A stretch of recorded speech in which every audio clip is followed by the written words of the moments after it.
বাংলাদেশ থেকে প্রায় ৪,৫০০ কিলোমিটার পশ্চিমে মক্কা নগরীতে হযরতে আদম আলাইহিস সালাতু ওয়াস সালামের জন্মের প্রায় ৯,৩১৩ বছর পরে, প্রায় ৯,৩১৩ বছর পরে হযরতে নূহ আলাইহিস সালাতু ওয়াস সালামের জন্মের ৬,১৩৫ বছর পরে আনুমানিক হযরতে ইব্রাহিম আলাইহিস সালাতু ওয়াস সালামের জন্মের ৩৫ বছর পরে হযরতে ঈসা আলাইহিস সালাতু ওয়াস সালামের জন্মের ৫৭০ বছর মতান্তরে ৭১ বছর পরে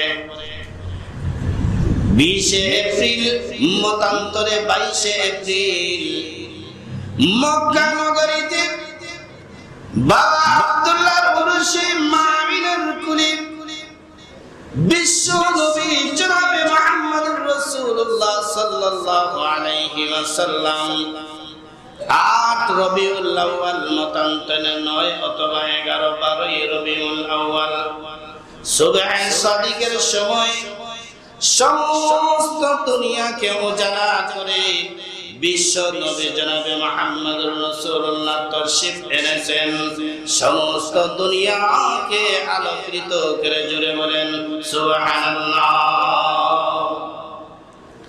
এই বিশ্ব নবীর জন্মের মাত্র ৫০ দিন আগে এই সূরার যে ঐতিহাসিক ঘটনা, এই ঘটনাটা ঘটেছে বিশ্ব নবীর জন্মের মাত্র ৫০ দিন আগে এই ঘটনাটা ঘটেছে।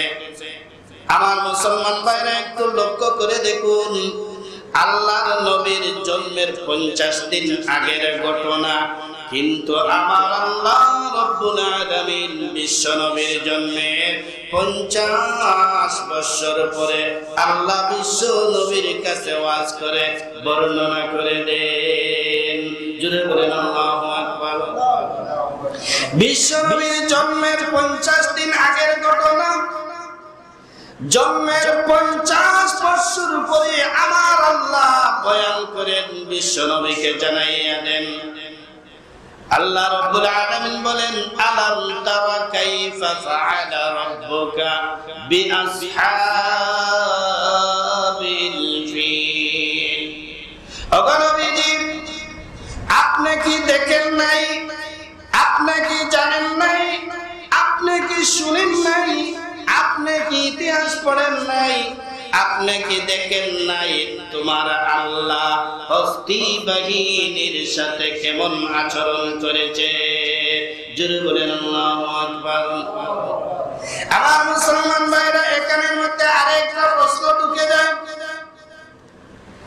আল্লাহর নবীর জন্মের ৫০ দিন আগে যদি ঘটনা ঘটে, তাহলে আল্লাহ কেমনে বললেন ওগো নবী আপনি কি দেখেন নাই? ঠিক কি না? আল্লাহর নবী বলেন, ওগো আল্লাহ আমি কেমনে দেখবো, আমি কেমনে জানবো, কারণ ওই সময় তো আমার জন্মই হয় না। ঠিক কি না? এখানের মধ্যে রহস্য কি? কিসের জন্য আল্লাহ বললেন আপনি কি দেখেন নাই, আপনি কি জানেন নাই? এই রহস্য আমি সামনের দিকে বলতেছি। আগে এই ঘটনাটা যদি আপনারা না জানেন, তাহলে এই সূরার তাফসীর এবং তরজমা আপনাদের বুঝে আসবে না। আমার মুসলমান ভাইরা, আরবের লাশ বর্ডারে আফ্রিকার পাশাপাশি একটা দেশ, এই দেশের নাম হইল আবিসিনিয়া। আরবের লাশ বর্ডারে একটা দেশের নাম হইল ইয়েমন। আবিসিনিয়া ইয়েমন থেকে প্রায় ৬ থেকে ৭ গুণ বড়। আবিসিনিয়ার বাদশার নাম ছিল বাদশা নাজ্জাশী। বাদশা নাজ্জাশী হঠাৎ করে তার সেনাবাহিনীর কমান্ডার প্রধান যে তাকে ডেকে এনে বলল, তোমাদেরকে আমরা মাসিক মায়না দেই, তোমাদেরকে বেতন দেই, রিলিফের চাউল দেই, গম দেই, চিনি দেই, তেল দেই, অনেক কিছু দিয়ে তোমাদেরকে লালন পালন করতেছি, কিন্তু তোমরা আমার কোন কাজে আসলে? সেনাবাহিনীর কমান্ডার বলে, বাদশা জাহাপনা, আপনি আদেশ করেন কি করতে হবে? এবার বাদশা নাজ্জাশী বলল, তাহলে শুনো, আমার পার্শ্ববর্তী একটা দেশ আছে, এমন দেশ, আমার চেয়ে প্রায় 6 থেকে 7 গুণ ছোট দেশ। এই দেশকে তোমরা আক্রমণ করে এই দেশে রাজধানী সোনা নগরীতে তোমরা আমার দেশের পতাকা উত্তীর্ণ করে দিতে হবে। যেই মুহূর্তে এই কথাটা বলল, সঙ্গে সঙ্গে সেনাবাহিনীর কমান্ডার বলল, বাদশা, আপনার এই কথাটা যদি আমি রাখি তাহলে আপনি আমাকে কি দিবেন? মনে করলাম ইয়েমন দেশের সুরান নগরীতে আমি আপনার দেশের পতাকা উড়াইয়া দিলাম, এবার আপনি আমাকে কি করবেন? বিনিময়ে কি দিবেন? বাদশা বলল, তুমি কি চাও? সেনাবাহিনীর কমান্ডার বলল, সেনা প্রধান বলল, হে বাদশা, আমি চাই আমাকে ওই এমন দেশের গভর্নর বানাবে। 1 নাম্বার, 2 নাম্বার হইল আমার সেকেন্ড অফিসার, যে তার নাম হইল আবরাহা। আবরাহা একটু গাড় তেরা, আমার কথাবার্তা একটু কম শুনে। আপনি আবরাহাকে ডেকে এনে আমার সামনে আপনি কি বলে দিতে পারবেন যে আমার কথার কোনো অবাধ্য হতে পারবে না? বাদশা বলল, এটা কি এটা ব্যাপার হলো? সঙ্গে সঙ্গে আবরাহাকে ডাকিয়ে এনে বলল, তুমি কি আমার সেনাবাহিনীর প্রধানের কথা শুনো না? বলে, জি স্যার, শুনবো। বলে, তুমি অক্ষরে অক্ষরে পালন করতে হবে। বলে, জি। আপনি যা বলবেন আপনার আদেশ। যাও, এখান থেকে চলে যাও।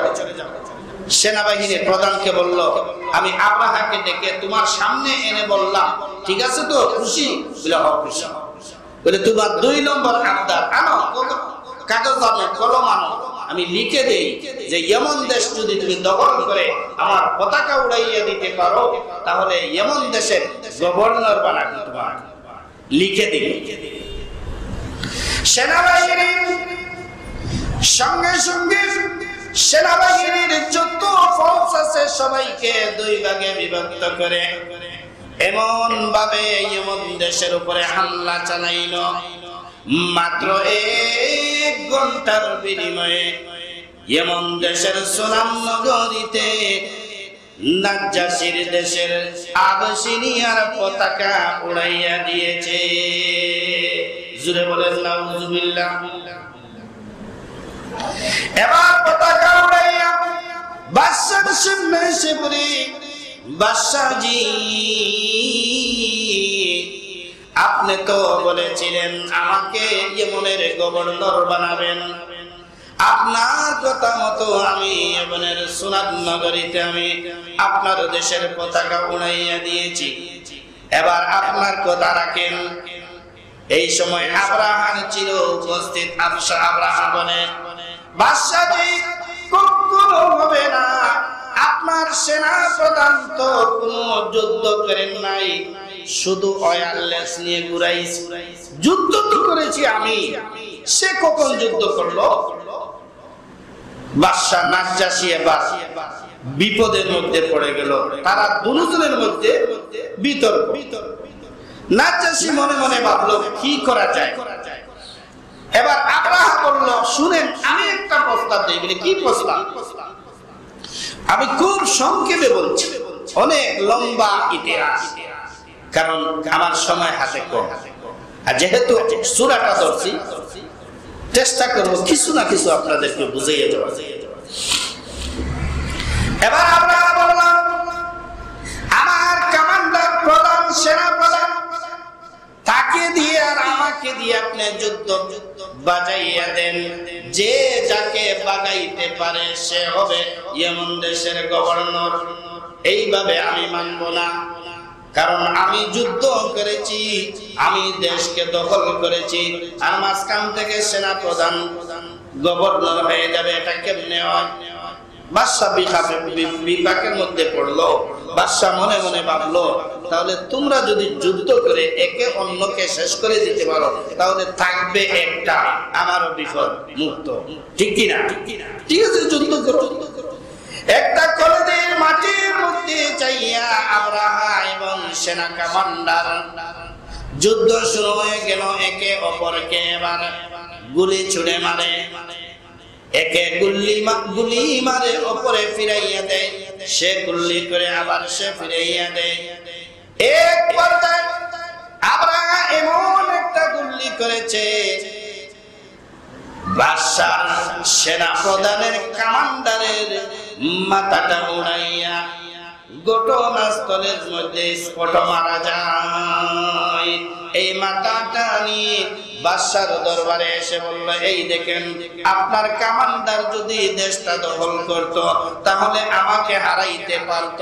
এই দেখেন, আমি দেশ দখল করেছি, তাই আমাকে হারাতে পারে নাই। আমি এই দেখেন আপনার কমান্ডারকে শেষ করে দিলাম। বাদশা বলল, ঠিক আছে, তাহলে তুমি ইয়েমেনের গভর্নর। এবার আপনারা এই আলোচনার থেকে কি বুঝলেন? আব্রাহা বাদশা না গভর্নর? কি মনে করলেন? কিছু কিছু আলিমরা বলে যে বাদশা আব্রাহা, জানি না ওরা এটা কোথায় পেল, আসলে সে বাদশা নয়, সে একটা গভর্নর।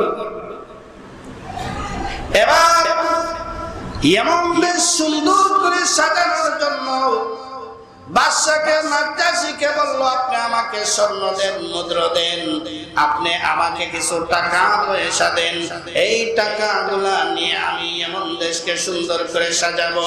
ইয়েমনের মানুষরা যে আঘাত পেয়েছে আমাদের হাত থেকে, এই আঘাতের দুঃখ বেদনা যেন আমি বুঝাইয়া দিতে পারি।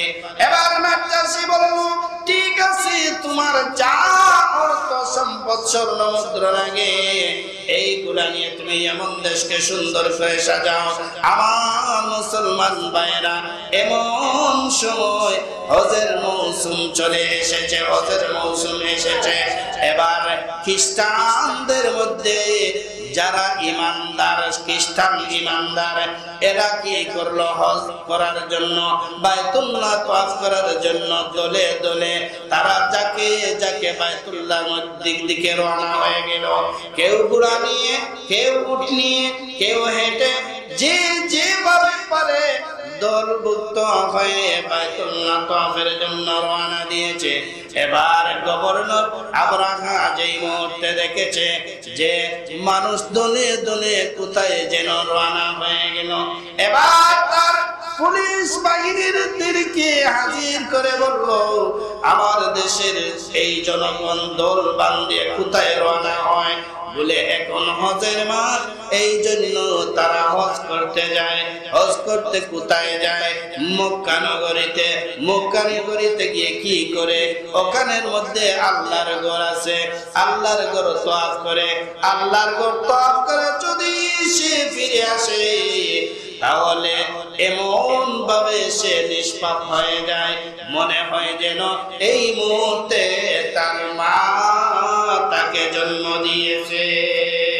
জুড়ে বলেন আল্লাহু আকবার। এবার গভর্নর মনে মনে ভাবল,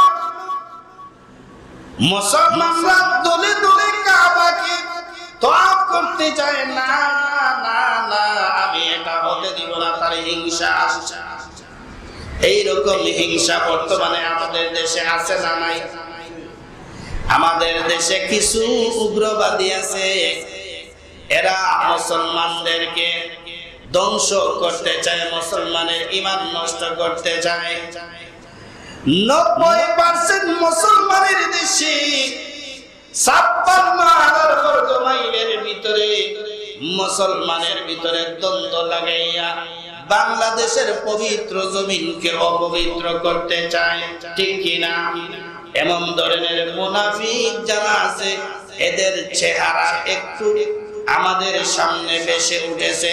কিছু দিনের ভিতরে বর্তমানে আপনারা খবর পত্রিকা পেপার পত্রিকা খবর দেখতেছেন যে বাংলাদেশের বড় বড় বেঈমান মুনাফিক যারা আছে তাদের চেহারা বাংলাদেশের জনগণ এখন দেখে ফেলেছে, ঠিক কিনা? তারা মুসলমান দাবি করে অথচ মুসলমানের ইসলামের শিকড় কাটার জন্য প্রতি মুহূর্ত তারা ষড়যন্ত্র করছে, ঠিক কিনা? আমার মুসলমান ভাইরা, এবার আমরা কি করলো? সবাইকে জমা করে বললো, আর তোমরা বাইতুল্লাহ তওয়াফ করতে হবে না, আমি এমন দেশে আমি তোমাদের জন্য দ্বিতীয় একটা বাইতুল্লাহ আমি নির্মাণ করতেছি। জুড়ে বলেন নাউযুবিল্লাহ। বিভিন্ন দেশ থেকে দামি দামি পাথরগুলা, দামি দামি সিরামিক গুলা এনে, মার্বেল গুলা এনে এমন টাওয়ার দিয়ে দ্বিতীয় বাইতুল্লাহ নির্মাণ করেছে। প্রায় 6 মাস কাজ করে নির্মাণ করেছে। মুফাসসিরিনে কেরামরা লেখেন, এই বিল্ডিং এর উপর দিকে তাকাইলে মাথার থকি মাটিতে পড়ে যায়। এত সুন্দর করে দ্বিতীয় বাইতুল্লাহ নির্মাণ করে এবার সে বাদশাহ নাজ্জাশীকে বলল, আমি এমন দেশে মুসলমান তওয়াফ করার জন্য, মুসলমানদের জন্য আমি একটা বাইতুল্লাহ আমি নির্মাণ করেছি। এবার বাদশাহ নাজ্জাশীকে বলল, আপনি কখন, কোন দিন, কোন সময় আসবেন এসে আমাদের এই ঘরটা উদ্বোধন করে দিবে? বাদশাহ নাজ্জাশী বলল, এটা তো খুব সুন্দর কাজ করেছো, খুব ভালো কাজ করেছো মুসলমানের জন্য, হ্যাঁ আমি অবশ্যই আসবো, এই ঘরটা আমি উদ্বোধন করে দিই। এবার ঘর উদ্বোধনের সময় হয়ে গেছে। রবিবার, সোমবারে ঘর উদ্বোধন হবে। রবিবারে সমস্ত ইয়েমেন দেশের সমস্ত শহরের মধ্যে লাইটিং করা হয়েছে। কিন্তু ঘটনাক্রমে মক্কার বাইতুল্লাহ চতুর্পাশে কিছু যুবকরা ইয়েমেন দেশে ব্যবসার জন্য এসেছে। ব্যবসার জন্য এসে তারা যেই মুহূর্তে দেখেছে সারা শহর রঙিন হয়ে গেছে, তখন ইয়েমেন দেশের একজন লোককে জিজ্ঞাসা করলো, ভাই কিসের অনুষ্ঠান? সারা দেশের মধ্যে প্রতি জায়গার মধ্যে দেখা যায় গেট নির্মাণ করা, তার কারণ কি? সে বলল, তুমি কি জানো না গভর্নর আব্রাহাম দ্বিতীয় বাইতুল্লাহ নির্মাণ করেছে, এটা উদ্বোধন করে দেওয়ার জন্য প্রধান সরকার যে আমাদের নাজ্জাশী এসে এটাকে উদ্বোধন করে দিবে। তখন তারা যেই মুহূর্তে মুসলমান খ্রিস্টানরা শুনছে যে দ্বিতীয় বাইতুল্লাহ নির্মাণ করা হয়েছে, সঙ্গে সঙ্গে তাদের পায়ের রক্ত মাথার উপরে উঠে গেল, তারা সহ্য করতে পারে না। আমার মুসলমান ভাইরা, একজন খ্রিস্টান হয়ে আল্লাহ করে দ্বিতীয় কপি দেখতে চায় না, অথচ আমার দেশে মুসলমান হয়ে মুসলমান দাবি করে প্রতিনিয়ত ইসলামের সাথে গাদ্দারি করতেছে, ঠিক কিনা? নবীর সাথে, কোরআনের সাথে, মসজিদ মাদ্রাসার সাথে গাদ্দারি করতেছে মুসলমান। এরা মুসলমান হতে পারে না, এরা মুনাফিক, মুনাফিক, মুনাফিক। জুড়ে বলেন ঠিক কি? আমার মুসলমান ভাইরা, এবার তাফসীরের কিতাবে লিখেছেন, কেউ কেউ লিখেছেন একজন যুবক, আবার কেউ লিখেছেন 7 জন যুবক, আবার কেউ লিখেছেন 9 জন যুবক। 9টা এটাই অগ্রাধিকার দেওয়া হয় বেশি। 9 জন যুবক হাতে হাত রেখে শপথ করেছে, দ্বিতীয় কাবা আব্রাহা বানিয়েছে, এটাকে আমরা ধ্বংস করে দিব। আগামী কালকে বাদশাহ নাজ্জাশী আসবে এটা উদ্বোধন করে দেওয়ার জন্য। যদি আমরা টাকা সত্ত্বে এই ঘর উদ্বোধন করে দেওয়া হয়, তাহলে এই জমিনের মধ্যে আর বাসার আমাদের দরকার নেই। জুড়ে বলেন আল্লাহু আকবার। হাম সুরাত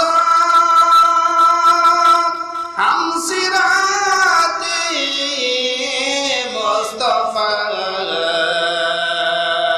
হাম সুরাত হাম সিরাতে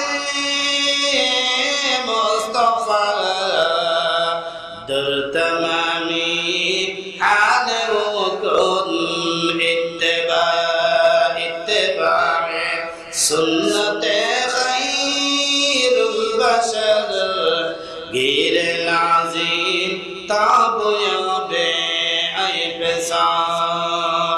আমার মুসলমান ভাইরা, এরা খ্রিস্টান আন্দা এরপরে দ্বিতীয় বাইতুল্লাহর কবে তারা সহ্য করতে পারে না। এবার তারা 9 জন প্রস্তুতি নিল, শপথ গ্রহণ করলো আগামীকালকে সকাল 11টার সময় কেন্দ্রীয় সরকার বাদশা নাজ্জাশী আসবে ঘরটা উদ্বোধন করার জন্য।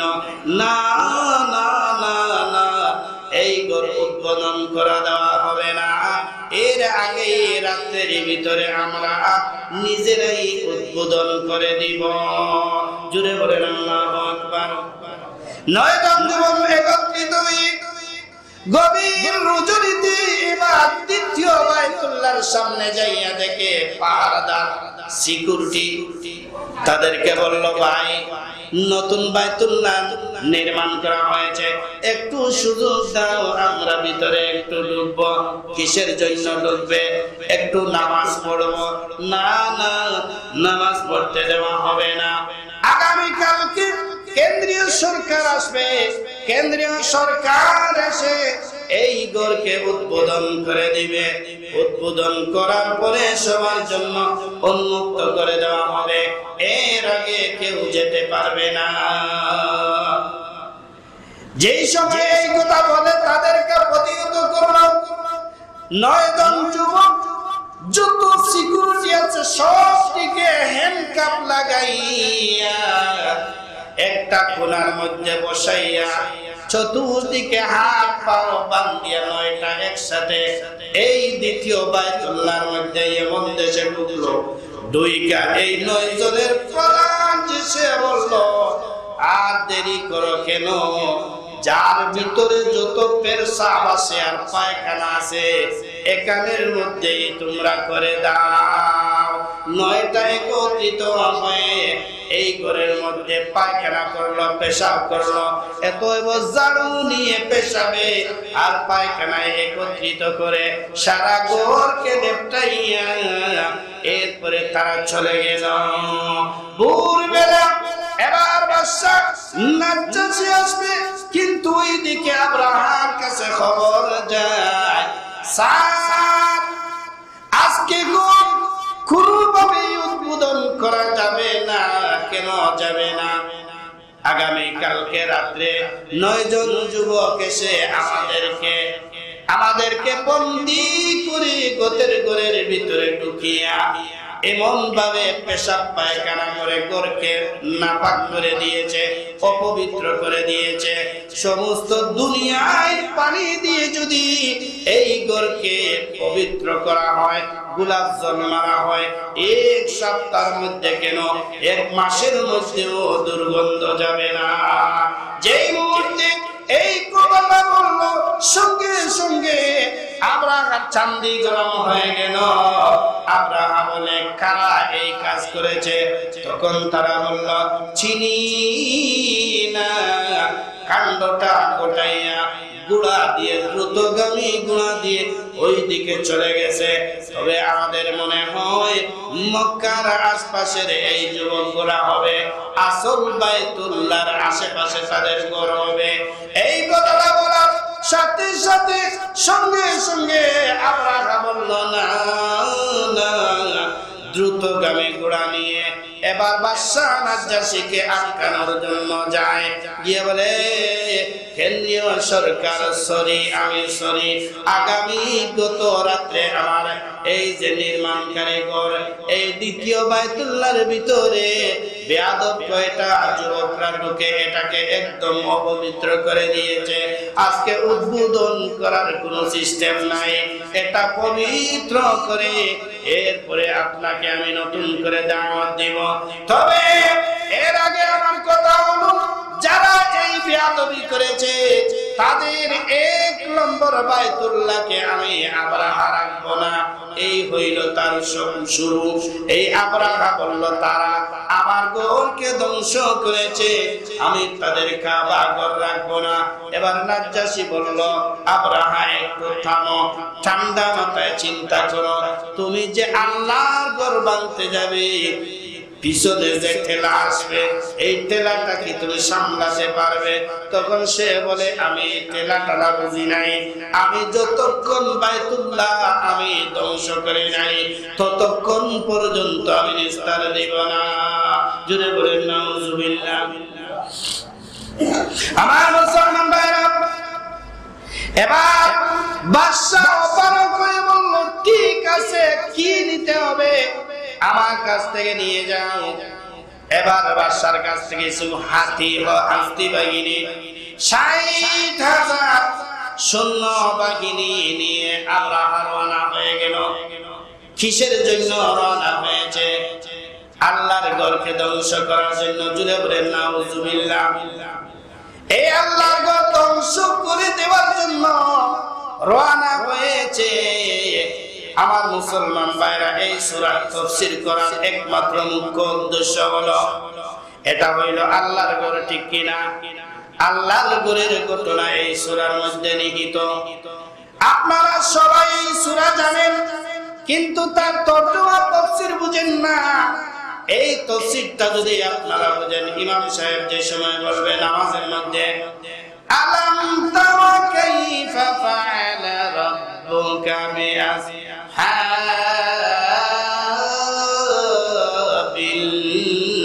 ফিল। জোরে বলেন আল্লাহু আকবার। যেই মুহূর্তে ইমাম সাহেব তিলাওয়াত করবে, সঙ্গে সঙ্গে মুসল্লিরা তাদের অন্তরটা সূরা তরজমার ভিতরে ঢুকে যাবে। অতএব সাথে সাথে নামাজের মধ্যে খুশু চলে আসবে। আর এই খুশুর নামাজ যদি বান্দা আদায় করে নেয়, তাহলে বান্দা মরতে দেরি হয়, আল্লাহ তোর জান্নাতে যেতে দেরি হবে না। আর মুসলমান ভাইরা, এবার তাফসীরের কিতাবের মধ্যে লিখেন জুনাফার নামে একজন খ্রিস্টান যুবক ঈমান আনয়ন করে নাই, কিন্তু সে লিডার নেতা। সে ওয়ার্নিং দিল আবরাহা না না, এই ঘর তুমি ভাঙতে পারবে না। সে প্রতিহত করতে গিয়া সে শহীদ হয়ে গেছে। জুড়ে বলেন আল্লাহু আকবার। একজন খ্রিস্টান মুমিন নাই, সে আল্লাহর ঘর রক্ষা করার জন্য তার জীবনটা দিয়ে দিল। দুঃখ লাগে মুসলমান, খ্রিস্টান যুবক আল্লাহর ঘর রক্ষা করতে তার জীবন উৎসর্গ করে দিয়ে দিল। কিন্তু আজকে মুসলমান হইয়া মুসলমানের সন্তান মসজিদের কদর বুঝে না। মুসলমানের সন্তান হইয়া নেতার ডাকে সে সাড়া দিতে পারে, নেত্রীর ডাকে সাড়া দেয়, নেতার ডাকে সাড়া দেয়। নেতা যদি বলে তুমি কোথায় আসো, সঙ্গে সঙ্গে হাজির হয়ে বলে নেতা কি করতে হবে আদেশ করো। নেতা যদি বলে অমুকের ছেলের হাত পা ভেঙে দিতে হবে, এটা কি আমার জন্য একটা কাজ হলো? 5 মিনিটের ভিতরে এর হাত পা ভেঙে তার সামনে হাজির করে দেয়, নেতাকে খুশি করার জন্য, নেত্রীকে খুশি করার জন্য। কিন্তু দুঃখ লাগে মুসলমান, নেত্রী একটা দেওয়ার সাথে সাথে তরুণ যুবক গিয়ে হাজির হয়ে যায় নেতাকে খুশি করার জন্য। কিন্তু আমার আল্লাহ রব্বুল আলামিন মসজিদের মিনারের মধ্যে প্রতিদিন এই যুবককে 5 বার তাকে ডাকেন, হাইয়া আলাস সালাহ, হাইয়া আলাস সালাহ হাইয়া আলাস সালাহ বলে প্রতিদিন 5 বার আমার আল্লাহ ডাকেন, কিন্তু মুসলমানের সন্তান হইয়া আমার আল্লাহর ডাকে সাড়া দেয় না। এর চেয়ে কপাল পোড়া আর কেউ হতে পারে না। জুড়ে বলেন নাউজুবিল্লাহ। আমার মুসলমান ভাইরা, এবার আরো এক পুরো প্রতিহত করলো, এরাও খ্রিস্টান। ওদেরকেও আমরা সৈন্যবাহিনীর সাথে যুদ্ধ করে তারা পেরে উঠলো না। আমরা সৈন্যবাহিনীর সামনের দিকে আগায়, আরো এক গুরু প্রতিহত করলো। আমি সংক্ষেপে বলে দিচ্ছি, ঘটনা অনেক লম্বা, হাতে সময় কম। এবার শেষ পর্যন্ত আব্রাহাম এমন একটা জায়গার মধ্যে নিয়ে তাবু গাড়ালো, অবস্থান নিল। অবস্থান নেওয়ার সঙ্গে সঙ্গে ওই দিকে খ্রিস্টান পাদ্রী, খ্রিস্টান পোপ, যে খ্রিস্টান লিডার, সমস্ত খ্রিস্টানদেরকে গির্জার মধ্যে ডেকে বলল, যদিও আমরা খ্রিস্টান কিন্তু আল্লাহর ঘর কাবা হইল গিয়া আমাদের জন্য একটা ঐতিহ্য। আমরা টাকা সত্ত্বে কাবা ঘর ধ্বংস করতে পারবো না। আসো আসো, আর জীবন দিতে হবে না। অনেক রক্ত দিয়েছো, অনেক জীবন দিয়েছো, তার 60,000 সৈন্যবাহিনীর সামনে আর জীবন দেওয়া লাগবে না। আসো আসো, আমরা এবার আল্লাহর কাছে দোয়া করতে যাই। যতক্ষণ আল্লাহ আমাদের দোয়া কবুল করবে না, ততক্ষণ পর্যন্ত আমরা হাত নামাবো না। জোরে বলেন আল্লাহু আকবার। আল্লাহ আল্লাহ তু মেরা মাবুদ है, अल्लाह अल्लाह तू मेरा माशूक है। या इलाही मुझको मुझसे दूर कर, ताकि देखो मुझ में तुझको एक नजर। जन्नत जैसे यार क्या करो, आरज़ू है हम तुझे देखा करो। ला इलाहा इल्लल्लाह, आवाज दिए, ला इलाहा इल्लल्लाह,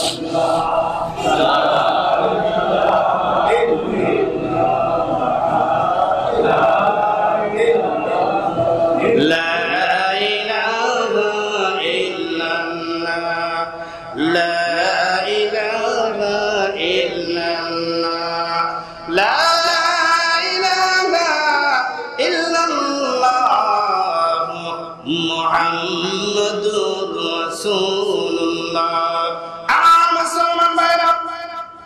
এবার আমরা তাবু গাড়বো ওই দিকে খ্রিস্টান তার সমস্ত উম্মতদেরকে নিয়ে সে দোয়া করতে লাগলো, ওগো আল্লাহ, আবরাহার সাথে আমরা পেরে উঠি, আমরা তার সাথে যুদ্ধই পারি নাই। আল্লাহ তোমার ঘর তুমি যদি এবার রক্ষা না করো, দুনিয়ার ইতিহাসের মধ্যে লেখা হয়ে যাবে, স্বর্ণ করে দুনিয়ার ইতিহাসের মধ্যে লেখা হয়ে যাবে এই ঘরের মালিক নাই। জুড়ে বলেন ঠিক কিনা? এইভাবে আল্লাহর কাছে যেই সময় তারা চাইতে শুরু করলো, আল্লাহ রাব্বুল আলামিন কূপের কানের মধ্যে এলহাম করে দিলেন, এলহাম করে দিলেন। এবার খ্রিস্টান খুব সঙ্গে সঙ্গে হাতটা নামিয়ে বলল, তোমরা হাত নামাও, হাত নামাও। তখন সবাই বলল, কি হয়েছে? আল্লাহ রাব্বুল আলামিন আমাকে বলেছেন হাত নামানোর জন্য। এবার বিচার শুরু হয়ে যাবে, এবার পাল্টা অ্যাকশন শুরু হয়ে যাবে। তবে হ্যাঁ, একটা কাজ করো, তোমাদের মধ্যে একজন মানুষ তোমরা চলে যাও, আমরা যে রাস্তা দিয়ে গেছি ওই রাস্তা দিয়ে তোমরা যাবে না। না, অন্য একটা রাস্তা দিয়ে তোমরা দ্রুতগামী একটা ঘোড়া নিয়ে তোমরা কাবা ঘরের উপরে একটা টিলা আছে, টিলার উপরে চূড়ার মধ্যে তোমরা একজন বসে থাকবে, বসে বসে তুমি ক্যামেরা করতে থাকবে, আল্লাহর কুদরতি লীলা খেলা এইগুলা তুমি ক্যামেরা করবে, ক্যামেরা করে তুমি আমাদের কাছে হুবহু ঘটনা বর্ণনা করবে। একজনকে প্রেরণ করা হয়, সে সাথে সাথে আপনার আগে দ্রুতগামী বাহন নিয়ে আল্লাহর ঘরে গিয়ে 2 রাকাত নামাজ আদায় করে জমজম কুয়ার থেকে একটু পানি উঠাইয়া পান করে এসে উপরে পাহাড়ের উপরে চলে যায়। পাহাড়ের উপরে যেই সময় চলে গেল, সঙ্গে সঙ্গে গিয়ে একটা চূড়ার মধ্যে একটা গর্ত পেল। এই গর্তের মধ্যে কমপক্ষে 2 জন মানুষ বসতে পারবে। এই গর্তের ভিতরে বসে আছে। রাত্রি যখন গভীর হয়, এই সময় প্রায় 2:30-2টার দিকে হঠাৎ করেছে দেখি আরব সাগরের উপর দিক থেকে এমন সুন্দর সুন্দর স্বর্ণ কালার রূপা কালার পাখিগুলা আসতেছে। তার প্রত্যেকটা পাখির ঠোঁটের মধ্যে এটম বোমা এবং তার 2 পায়ের চুম্বকের মধ্যে এক একটা মোটরের দানার মতো এক একটা এটম বোমা, একটা পাখির মধ্যে 3টা বোমা। এইভাবে যাকে যাকে পাখিরা আরব সাগর থেকে উঠে আসলো, উঠে এসে আল্লাহর ঘরকে 2.5টা চক্কর দিয়ে আবার আরব সাগরের দিকে চলে যায়। এই দৃশ্যটা সে প্রথম রাত্রিতে দেখেছে। ওইদিকে আমরা যেই জায়গার মধ্যে তাবু গাড়লো, তাবু গাইরা সৈন্য বাহিনীদেরকে বললো এবার খাবার খাইতে হবে। খাবার কোথায় পাবে? যাও তোমরা চতুর্দিকে ছড়িয়ে পড়ো, দুম্বা বেড়া উট যা পাও তোমরা দইরা নিয়ে আসো। এবার সবাই দুম্বা এবং বেড়া উট এইগুলা ধরার জন্য চতুর্দিকে ছড়িয়ে পড়েছে। এবার দাদা আব্দুল মুত্তালিব, যে খাজা আব্দুল মুত্তালিব বিশ্ব নবীর দাদা বিশ্ব নবীর দাদা আব্দুল মুত্তালিবের 200 উট এবার আব্রাহার খাবারের মধ্যে মিশে গেল। এই কথাটা যে সময় খাজা আব্দুল মুত্তালিব শুনলেন, শোনার সাথে সাথে উনি কোনো টেনশন করলেন না। যেই খবরিয়া এসে বলল খাজা আব্দুল মুত্তালিব আব্রাহা আসছে আল্লাহর ঘর ভাঙার জন্য, ধ্বংস করার জন্য। এই কথাটা যেই সময় এই বাহকটা বলছে, পাশের মধ্যে কিছু উট ছিল, দুম্বা ছিল, বেড়া ছিল, এরা খাবার খাইতেছে। কিছু চাকররা ছিল, এরা খাবার খাইতেছে। যেই মুহূর্তে শুনলো আব্রাহা আসছে আল্লাহর ঘর ভাঙার জন্য, সঙ্গে সঙ্গে মানুষ থেকে নিয়ে জানোয়ার পর্যন্ত আল্লাহর ঘরের দুঃখিত হয়ে খাবার বন্ধ করে দে। জুড়ে বলেন আল্লাহু আকবার। এবার খাজা আব্দুল মুত্তালিব বললেন, আল্লাহর ঘর ভাঙবে, তোদের অসুবিধা কি? হে জানোয়ার গুলা, তোমরা তোদের খাবার খাও, রাখালেরা তোমরা তোমাদের খাবার খাও। আল্লাহর ঘর ভাঙার জন্য আব্রাহা এসেছে, তোমাদের টেনশন কি? তোমাদের মাথার ব্যথা কি? যার ঘর সে রক্ষা করবে। এবার দাদা আব্দুল মুত্তালিব আব্রাহার কাছে আসলেন। যেই মুহূর্তে আব্রাহার কাছে এসেছেন, দাদা আব্দুল মুত্তালিব সুন্দর মানুষ ছিলেন, আগুনের মতো সুন্দর। আরে যেই মুহূর্তে আব্রাহা এইভাবে চেয়ারের মধ্যে বসে আছে, দাদা আব্দুল মুত্তালিবের চিকচিন্ন চেহারার মধ্যে একটা আলো মারতেছে, একটু মায়াবী চেহারা দেখে সঙ্গে সঙ্গে আমরা চেয়ার থেকে নেমে মাটির মধ্যে চাটাই বিছাইয়া এটার মধ্যে বসে গেল। দাদা আব্দুল মুত্তালিব গিয়ে বললেন, আব্রাহা আমার 200 উট এইগুলা দিয়ে দাও। যেই মুহূর্তে এই কথাটা বলল, আব্রাহা হাসতে হাসতে মাটির মধ্যে পড়ে গেল আর বলতে লাগলো, আমি তো মনে করেছিলাম মক্কার বড় একজন লিডার, এবার তো দেখি এর মতো শেষরা লিডার আর নাই। আমি একে দেখে আমি চেয়ার থেকে ছাতার মধ্যে নামলাম। কই তার বাইতুল্লাহ ধ্বংস করতে এসেছি, কাবা ধ্বংস করতে এসেছি, এই ব্যাপারে এটা রক্ষা করার জন্য কোনো বক্তব্য দেয় নাই। এসেই প্রথমে তার 200 উট চায়। গ্রাম্য একটা প্রবাদ আছে, মাইন্ড করবেন না, নো মাইন্ড। আমাদের সমাজে এইরকম কিছু শেষরা লিডার আছে, আছে না নাই? কিছু শেষরা লিডার আছে, মন্ত্রী হয়ে গেছে, এমপি হয়ে গেছে, মেয়র হয়ে গেছে, চেয়ারম্যান হয়ে গেছে, শেষরা আমি মার চাললো না, ঠিক না? খাইসলো কেন না, ঠিক কি না?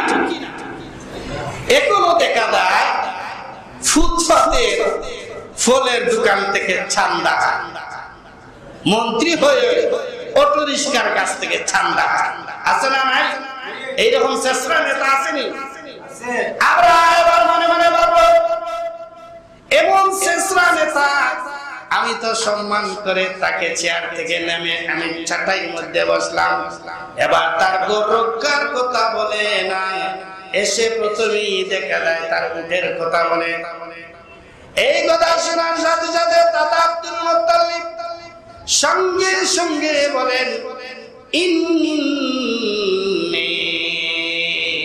আনা রাব্বিল ইবিল, এই উটের মালিক আমি, তাই আমি তোমার কাছে আমার উট চাইতেছি। ওয়া আনা রাব্বিল রব্বি রব্বা ওয়া আনা বাইতি রব্বা, অতএব এই ঘরের মালিক একজন আছে, আর ঘর সে রক্ষা করবে। উটের মালিক আমি, এই জন্য উট চাই। ঘরের মালিক আমি নয়, এই জন্য ঘরের কথা আমি বলি নাই। আমার উট গুলা তুই দিবে কি না? যদি না দে, মক্কার যুবকদেরকে এবার যদি আমি একটা ইশারা দেই, 60,000 সৈন্যবাহিনী নিয়ে এখান থেকে যেতে পারবে না। এবার আব্রাহা বলল, ঠিক আছে, তার উটগুলা আব্দুল মুত্তালিবের উটগুলা দিয়ে দাও। উটগুলা নিয়ে গেল দাদা আব্দুল মুত্তালিব।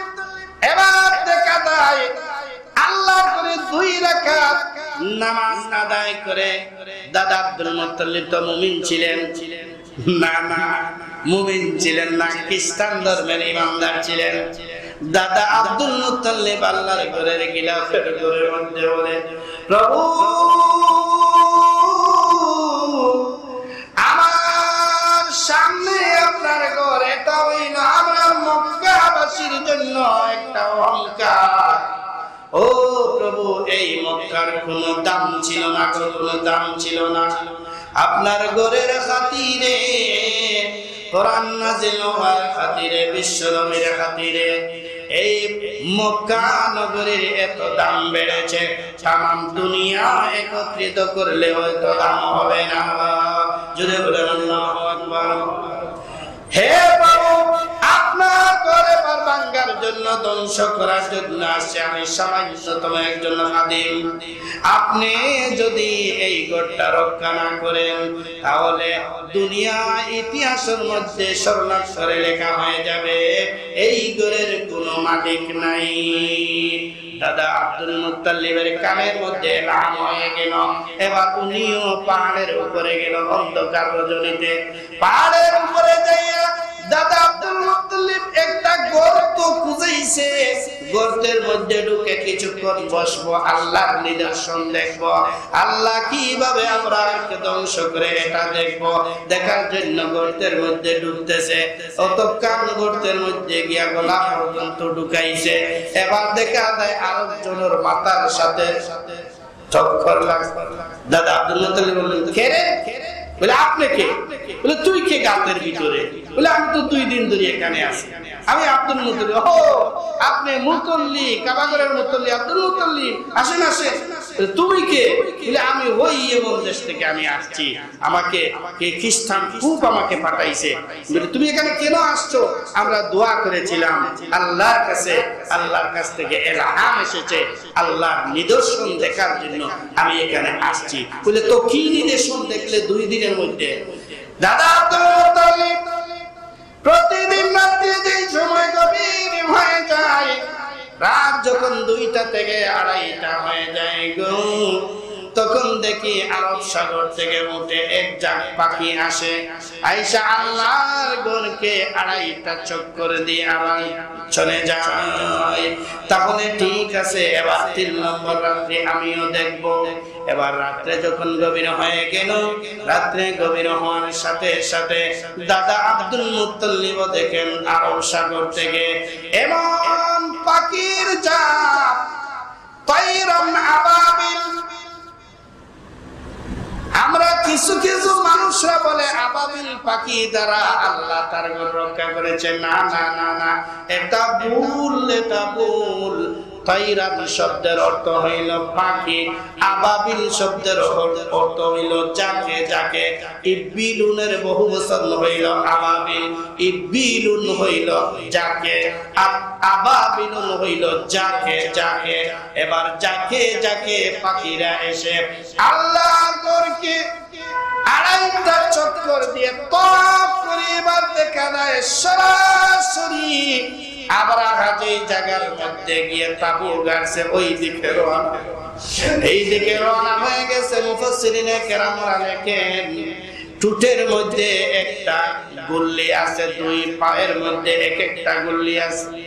60,000 সৈন্য বাহিনী, তাদেরকে ধ্বংস করার জন্য 20,000 পাখি, 60,000 কে ধ্বংস করার জন্য 20,000। কারণ 3 20 60, এক একটার মধ্যে 3টা অস্ত্র।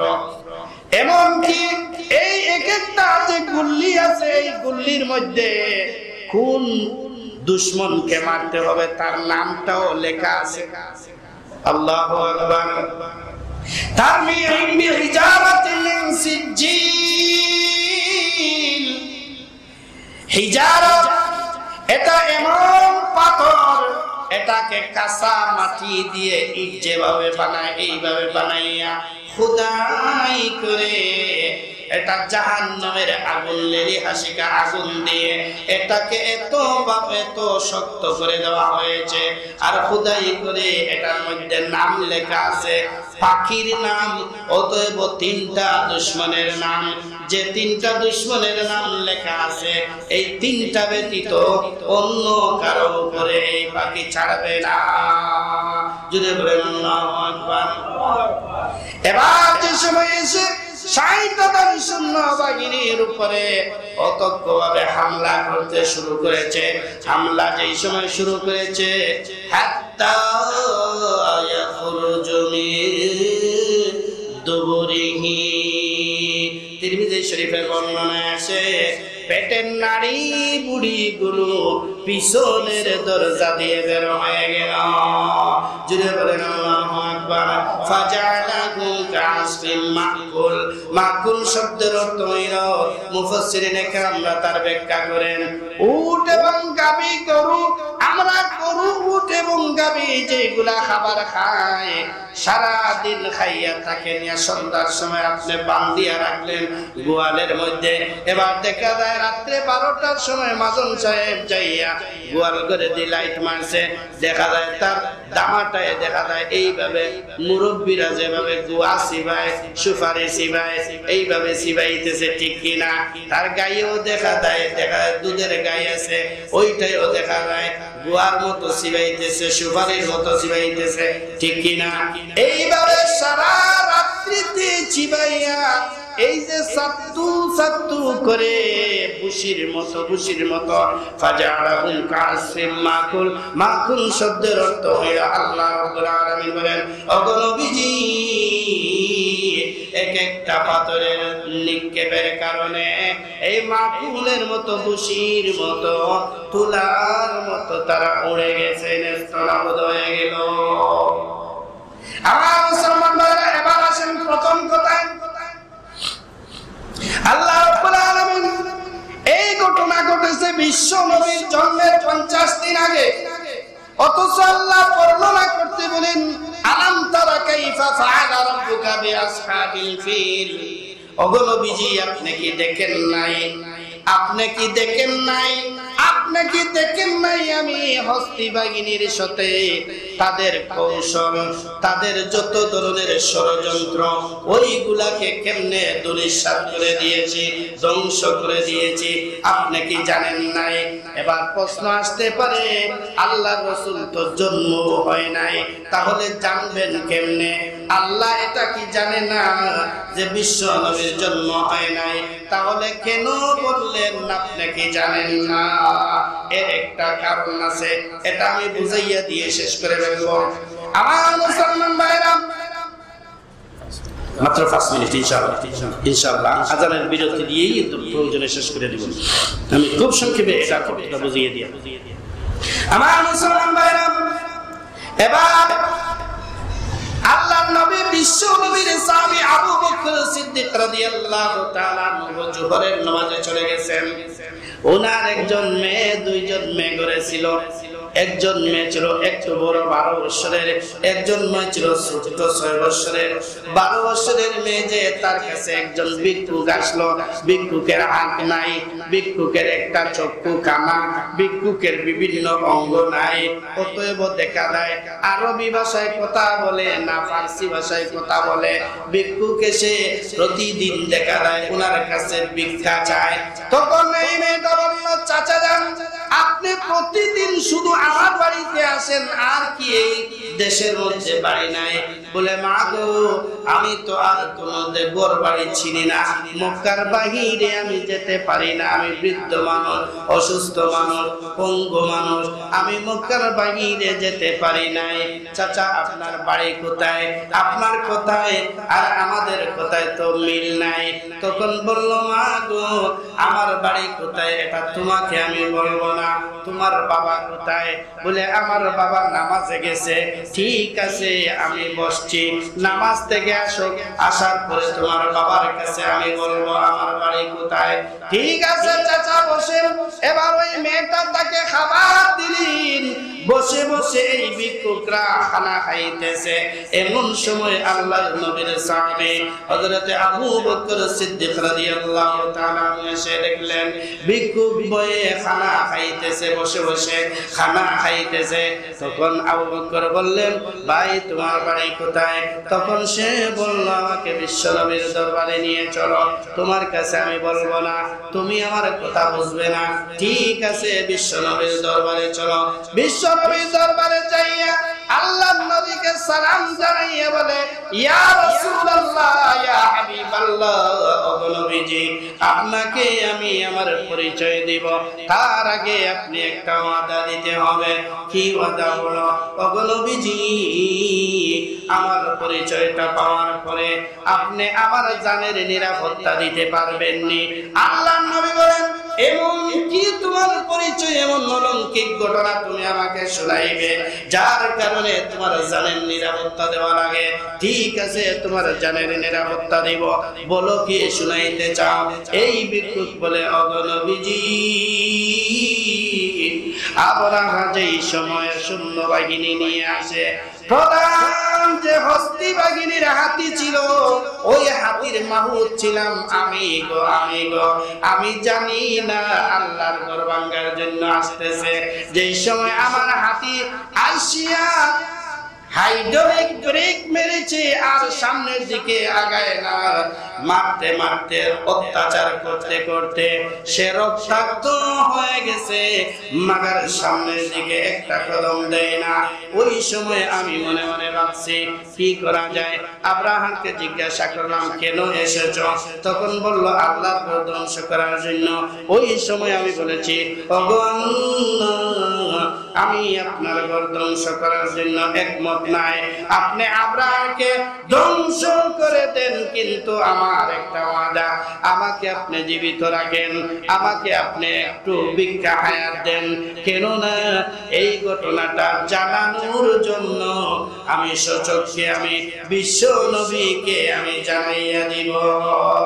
আমার মুসলমান ভাইরা, সম্পূর্ণ ঘটনাটা এই হাতির মাউত যেই সময় আল্লাহর নবীকে বলে দিয়েছে, আপনারা জানেন যেই সময় হাইকোর্টের মধ্যে, সুপ্রিমের মধ্যে, জজ কোর্টের মধ্যে যেই সময় আদালত উঠে, সাক্ষী যেই সময় বলে আমার নিজ চোখে দেখেছি, ওই সময় জজ সাহেব এইটা লেখে, এটা দেখেছে, নিজের চোখে দেখেছে, নিজ চোখে দেখেছে যে এই ঘটনাটা যদি নিজ চোখে দেখে, নিজ চোখে দেখার মতো এইটা লেখে নেয়।